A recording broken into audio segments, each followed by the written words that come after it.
Hey, today let's learn how to cancel YouTube Premium subscription or free trial. The first step is to open up your YouTube app and then simply tap on your profile icon at the top right corner of the screen.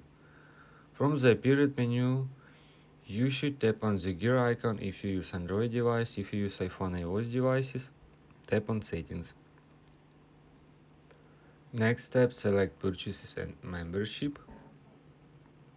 Then you should tap on your subscription premium and then tap on cancel subscription.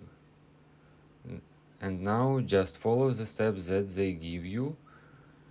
Just tap on next, select why you want to cancel premium. If you have any other thoughts or questions, let me know in the comments section below. Hit the like button, tell me so much, but definitely hit that subscribe button. More importantly, everything else. I love every single one of you guys. Hopefully I will catch you guys in the next video.